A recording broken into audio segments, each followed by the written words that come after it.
எல்லாருக்கும் வணக்கம். மீண்டும் மெய்ப்பொருள் காண்க தளத்திற்கு எல்லாரையும் நான் வரவேற்கிறேங்க. இன்னைக்கு ஒரு சில அப்டேட்ஸ், டெவலப்மெண்ட்ஸ், கொஸ்டின்ஸ் எல்லாம் இருக்கு. அதெல்லாம் பார்ப்போம். இதற்கு முன்னாடி சர்வதேச லெவல்ல அதாவது நம்மளோட மதர் மார்க்கெட் எடுத்துக்கிட்டோம் அப்படின்னா, வெள்ளிக்கிழமை யுஎஸ் மார்க்கெட் பயங்கரமா இறங்கி இருக்குதுங்க. நாஸ்டாக் வந்து ஒரு 1.36% டவுனு, S&P 500ம் டவ் ஜோன்ஸும் ஒரு 1%க்கு பக்கமா டவுனுங்க. டொனால்ட் ட்ரம்ப் அவர் என்ன சொல்றாரு, யுஎஸ்க்கு உள்ள வரும் இல்லையா ஸ்டீல் உலகம் முழுக்க இருந்து எல்லாத்துக்குமே நான் 25% டேரிஃப் போடுவேன் அப்படின்னு சொல்றாரு. இதுக்கு முன்னாடி போன வாரம் மெக்சிகோ, கனடா, சைனா அவங்களுக்கு டேரிஃப்னு சொல்லிட்டு இருந்தாரு. இப்போ ஸ்டீல் எடுத்துக்கிட்டோம் அப்படின்னா இப்படி சொல்றாருங்க. அடுத்து நிருபர் வந்து அலுமினியம் ப்ராடக்ட்ஸ்க்கு எப்படி சார் அப்படின்னு கேட்டோன்னே அதுக்கும் நான் 25% போடுவேன் அப்படின்னு சொல்றாரு. நிருபர்கள் அதுக்கு மேல எதுவும் கேட்கலன்னு நினைக்கிறேங்க. அதை பத்தி எதுவும் சொல்லல. இந்த வாரத்துல ரெசிப்ரோக்கல் டேரிஃபும் இருக்கும் அப்படின்னு சொல்றாருங்க. அந்த ரெசிப்ரோக்கல் டேரிஃப் அப்படின்னா, இப்ப அமெரிக்கால இருந்து நம்மளுக்கு ஹார்லி டேவிட்சன் பைக் உள்ள வருதுன்னு வச்சுக்கோங்களேன். நம்ம வந்து ஒரு 50% டேரிஃப் போடுறோம்னு வச்சுக்கோ எக்ஸாம்பிளுக்கு. அவங்களும் வந்து இங்க இருந்து போற ஆட்டோவுக்கு 50% டேரிஃப் போடுவாங்க. அதாவது மாத்தி மாத்தி டேரிஃப் போட்டுக்கிறதுங்க. இந்த கல்ஃப் ஆஃப் மெக்சிகோன்னு இருந்தது இல்லையா? அதை வந்து கல்ஃப் ஆஃப் அமெரிக்கா அப்படின்னு மாத்துறதுக்கு எக்ஸிக்யூட்டிவ் ஆர்டர்ஸ் எல்லாம் ட்ரம்ப் அவர்கள் சைன் பண்ணியிருக்கிறாரு. இந்த நிஃப்டி எடுத்துக்கிட்டோம்னா இன்னைக்கு ஒரு 2.25 போல 200 பாயிண்ட் பக்கமா குறைஞ்சிருந்ததுங்க. 23,400க்கு கீழே இருக்கு, கொஞ்சம் ஒரு 50 பாயிண்ட் கீழே இருக்கு. செல்லிங் ப்ரெஷர் நிறைய இருக்குங்க. தென் யூஎஸ் மார்க்கெட் ஏற்கனவே இறங்கி இருந்தது, அதோட ரிஃப்ளெக்ஷன்ஸ் இன்னைக்கு இந்தியன் மார்க்கெட்ல இறங்கியிருக்கும். தென் இன்னைக்கு நைட்டு மறுபடியும் ட்ரம்ப் அவர்கள் ஏதாவது டேரிஃப் எதுவும் போட்டார் அப்படின்னா இன்னும் வந்து மார்க்கெட் சரிகிறதுக்கு வாய்ப்புகள் நிறைய இருக்கும். தென் அமெரிக்க டாலருக்கு நிகரான இந்திய ரூபாயோட மதிப்பும் பயங்கரமா வீழ்ச்சி அடைஞ்சிருக்கு இல்லையா? அதனால எஃப்ஐஎஸோட செல்லிங் ப்ரெஷர் அதிகரிக்கதாங்க செய்யும். அடுத்து அமெரிக்க டாலருக்கு நிகரான இந்திய ரூபாயோட மதிப்பு பயங்கரமா சரிஞ்சிருந்ததுங்க. கிட்டத்தட்ட ஒரு டாலர் 88 ரூபாய் வரைக்கும் போயிடுச்சு. இப்ப கடைசியில நான் பார்த்தப்ப 87.59 இருந்ததுங்க. காலையில 87.91க்கு பக்கமா இருந்தது. பிரெண்ட் க்ரூட் எடுத்துக்கிட்டீங்கன்னா ஒரு பேரல் 159 லிட்டர் 75.09 யூஎஸ் டாலரா இருக்குங்க. கோல்டு இன்னைக்கு மறுபடியும் 22 கேரட் கோல்டு பெர் கிராம் 35 ரூபாய் ஏறி இருக்கு. பெர் கிராம் வந்து 7,980ல ட்ரேட் ஆகிட்டு இருக்குங்க. அடுத்து நம்ம அப்டேட்ஸ்குள்ள போயிடலாங்க. ஃபர்ஸ்ட் ஐடிஎஃப்சி ஃபர்ஸ்ட் பேங்க்ல ஒரு செய்தி வந்திருக்குங்க. என்னன்னா சீனியர் சிட்டிசன்ஸ் இருப்பாங்க இல்லையா, அவங்களுக்காக பேங்கிங் சர்வீசஸ் டெடிகேட்டடா டிசைன் பண்ணியிருக்காங்க. அவங்களுக்கு என்ன ஃபெசிலிட்டி அப்படின்னா ஹையர் இன்ட்ரெஸ்ட் ரேட்ஸ்ங்க ஃபிக்ஸ்ட் டெபாசிட்ஸ்க்கு. அது எல்லா பேங்க்குமே வந்து 0.5% எக்ஸ்ட்ரா கொடுக்குறாங்க. அது போக இவங்களுக்கு என்ன அட்வான்டேஜ் அப்படின்னா ப்ரீமெச்சூரா வித்ட்ரா பண்றாங்க இல்லையா, அவங்களுக்கு வந்து பெனால்டிஸ் கிடையாது. காம்ப்ளிமெண்டரி ஹெல்த் பெனிஃபிட்ஸ், நம்ம வந்து ஃபார்மால ஏதாவது வாங்குறோம் அப்படின்னா அதில் டிஸ்கவுண்ட். தென் ஃபுல் பாடி செக்அப்ல டிஸ்கவுண்ட்ஸ் இருக்கும். தென் சைபர் இன்சூரன்ஸ் பெனிஃபிட், அதாவது ஆன்லைன் ஃப்ராடெல்லாம் இருக்கு இல்லையா, அதுல எல்லாம் பணம் போயிடுச்சு அப்படின்னா ஒரு 2 லட்ச ரூபா வரைக்கும் இன்சூரன்ஸ் பெனிஃபிட் இருக்கு. இது மாதிரி பெனிஃபிட்ஸோட சீனியர் சிட்டிசன்ஸ்க்கு டெடிகேட்டடா டிசைன் பண்ணிருக்காங்க. இது வந்து நல்ல செய்திங்க. 2 ஸ்டாக் நம்ம லிஸ்ட்ல இருக்கு, ஹீரோ மோட்டர் கார்ப், ஐடிசி லிமிடெட், ரெண்டுக்குமே டிவிடெண்ட் வாங்குறதுக்கு ரெக்கார்ட் டேட் வந்து 12th பிப்ரவரிங்க. 12th பிப்ரவரி உங்களுக்கு அவங்களோட கம்பெனியோட புக் ஆஃப் ரெக்கார்ட்ஸ்ல உங்க நேம் இருக்கணும் அப்படின்னா இன்னைக்காவது வாங்கியிருக்கணும் குறைஞ்சது.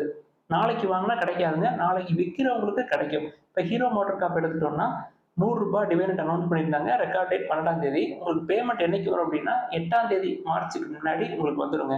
ஐடிசி 6.5 ருபீஸ் அனௌன்ஸ் பண்ணியிருந்தாங்க. பேமெண்ட் டேட் பார்த்துக்கிட்டீங்கன்னா மார்ச் 6ல இருந்து மார்ச் 8க்குள்ள அந்த 6.5 ருபீஸ் வந்து நமக்கு கிடைச்சிரும்.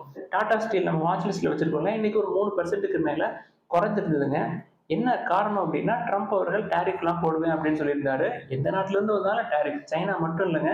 நம்மளுக்கு ஏற்கனவே இங்க உள்ள ஸ்டீல் செக்டார்லாம் ப்ரெஷர்ல இருக்கு.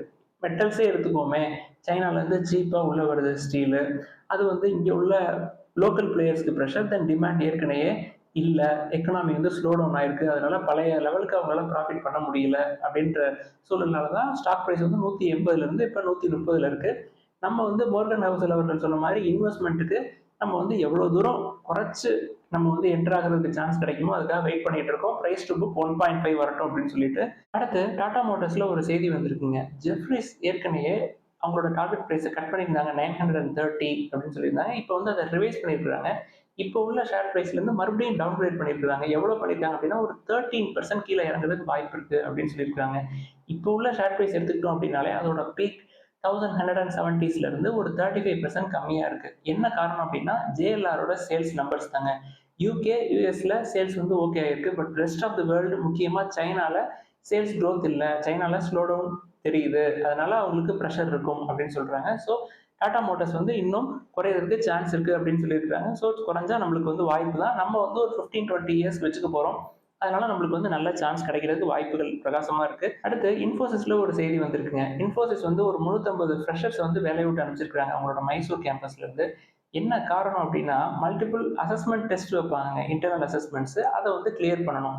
அவங்களுக்கு அட்டெம்ப்ட் குடுப்பாங்க. மோர் தென் 2 அட்டெம்ப்ட்ஸ், 3 அட்டெம்ப்ட்ஸ் வந்து குடுப்பாங்க. கன்டினியூஸா அவங்க அந்த இன்டர்னல் அசஸ்மென்ட்ஸ வந்து கிளியர் பண்ணல அப்படின்னா, அவங்க வந்து வேலைய விட்டு அனுப்பிச்சுருவாங்க. இன்ஃபோசிஸ் என்ன சொல்றாங்க, இந்த வேலைய நாங்க வந்து 20 வருஷமா பண்ணிட்டு இருக்கோம். இன்னைக்கு நேத்து பண்ணல.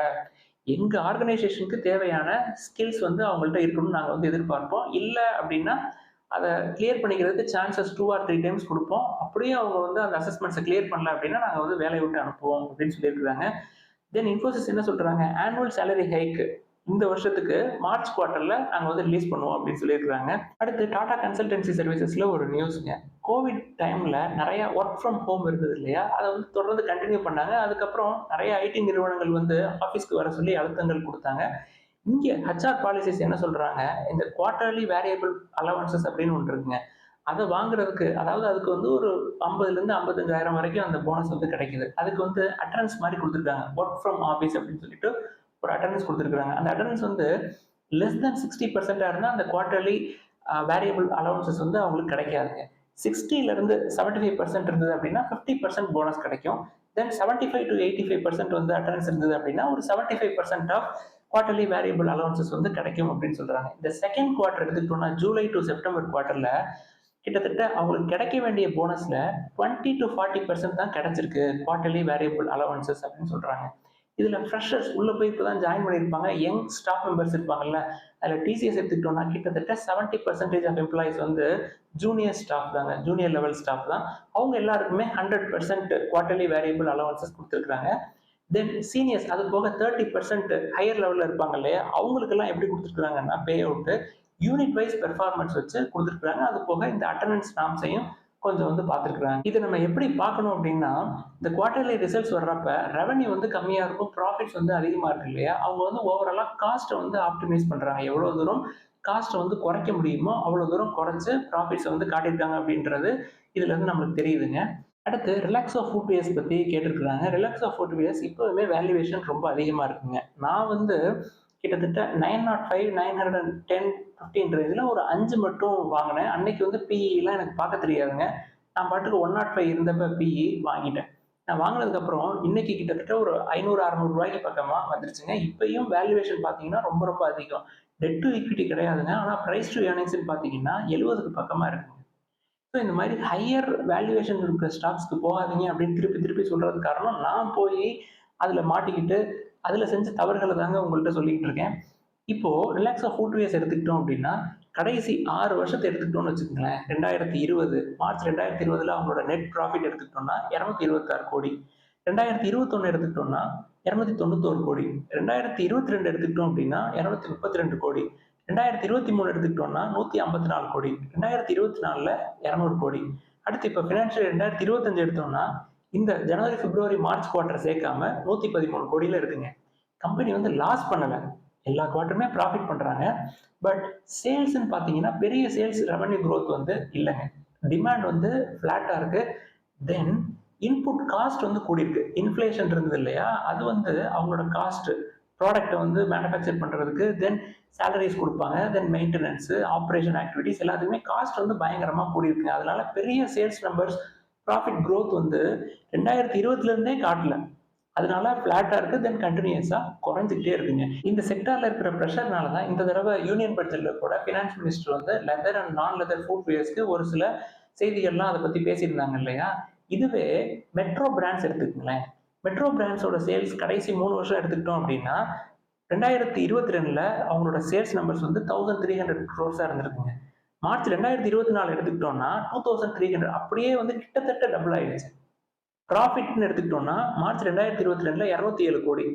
மார்ச் 2023ல 373 கோடி. மார்ச் 2024ல 417 கோடி. அப்படியே டபுள் ஆயிடுச்சு ப்ராஃபிட். ஷேர் பிரைஸ் வந்து ஏறியிருக்கும். ஸோ பெர்ஃபார்மன்ஸ் இல்ல கம்பெனில அப்படின்னா, கண்டிப்பா ஷேர் பிரைஸ் ஏறாது அப்படின்றத ஃபர்ஸ்ட் தெரிஞ்சுக்கணுங்க. அதனால தான் நான் மெட்ரோ பிராண்ட்ஸோட இத கம்பேர் பண்ணியிருக்கேன். தென் மெட்ரோ பிராண்ட் எடுத்துக்கிட்டோம்னா, கொஞ்சம் ஹை லெவல்.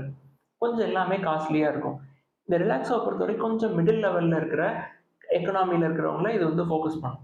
ஸோ ஹையர் எண்ட்ல இருக்கிற ப்ராடக்ட்ஸ் வந்து நல்லா விக்குது. இந்த மிடில் லெவல்ல இருக்கிற ப்ராடக்ட்ஸ் வந்து சேல்ஸ் நம்பர்ஸ் குறைஞ்சிருக்கு அப்படின்றத நம்ம புரிஞ்சுக்கணுங்க. 2மே வேல்யூவேஷன்ஸ் அதிகமா இருக்கு அப்படின்றத புரிஞ்சுக்கணும். அடுத்து ஒரு நண்பர் வந்து தவறான தகவல் குடுக்குறீங்க அப்படின்னு சொல்லி கமெண்ட்ல எழுதியிருந்தாருங்க. தயவுசெய்து என்ன தவறான தகவல், எந்த நிறுவனத்த பத்தி நம்ம தவறாக பேசினோம், என்ன வந்து உங்களுக்கு மாற்று கருத்து இருக்கு அப்படின்றத தெளிவா அதுல எழுதுங்க. என்னுடைய தவறுகள நான் ஏற்றுக்கொள்றதுக்கும், அதை திருத்திக் கொள்றதுக்கும் நான் எப்பொழுதுமே தயாராக தான் இருக்கேன். பெரும்பாலான செய்திகள் இங்க ஷேர் பண்றது எல்லாமே முற்காலங்கள்ல சந்தையில நான் செய்த தவறுகள செய்துவிட வேணாம் அப்படின்றதுக்காக தாங்க இதுல முக்காவாசி ஷேர் பண்றோம். நீண்ட நாட்கள் நிறுவனத்துல வேலை பார்த்த அனுபவம் எனக்கு உண்டு அப்படின்னு எழுதியிருக்கிறாருங்க. நீண்ட நாட்கள் வேலை பார்த்திருக்கிறாரு அப்படின்னா கண்டிப்பா அந்த நிறுவனம் நல்ல நிறுவனமா தாங்க இருந்திருக்கும். இல்லாட்டி அவரே அந்த நிறுவனத்துல வேலை பார்த்திருக்க மாட்டாரு. ஸோ தயவு செய்து எல்லாத்தையுமே தெளிவா எழுதுங்க. நம்ம அத டிஸ்கஸ் பண்ணுவோம். அடுத்து power grid infrastructure investment trust பத்தி கேட்டிருக்கிறாங்க. என்னதான் வந்து உங்களுக்கு ஈல்டு 14% கிட்ட வந்தாலும், அந்த ஷேர் பிரைஸ் குறையிறது உங்களுக்கு அச்சுறுத்தலா இருக்குதுன்னு நினைக்கிறேங்க. இந்த மாரி அச்சுறுத்தலா இருக்கிறவங்களுக்கு இப்பதான் பாண்ட்ல இன்வெஸ்ட் பண்றதுக்கு வழிகள் 2 நாளைக்கு முன்னாடி சொன்னோம் இல்லையா? ஸோ பாண்ட்ல இன்வெஸ்ட் பண்ணிட்டீங்க அப்படின்னா, உங்களுக்கு வந்து ஆனுவலி ஆர் செமி ஆனுவலி இல்ல குவார்ட்டர்லி உங்களுக்கு வந்து இன்ட்ரெஸ்ட் வந்துரும். கூப்பன் ரேட் 10.10% இப்ப ரீசென்ட்டா முத்தூட் ஃபின்கார்ப் பத்தி பேசியிருந்தோம்ல 2 நாளைக்கு முன்னாடி. ஸோ மெச்சூரிட்டி அன்னைக்கு உங்களுக்கு ஃபுல் அமௌண்ட் அப்படியே கிடைச்சிரும். அதுக்கப்புறம் நீங்க வேற ஏதாவது பாண்ட்ல போட்டு அத வந்து ரெகுலரா இன்வெஸ்ட் பண்ணிக்கிட்டே இருக்கலாங்க. உங்களுக்கு வந்து இது குறையுது அப்படின்னு சொல்லி பயமா இருக்கு அப்படின்னா, பாண்ட் சைட் போயிடுறது நல்லதுங்க.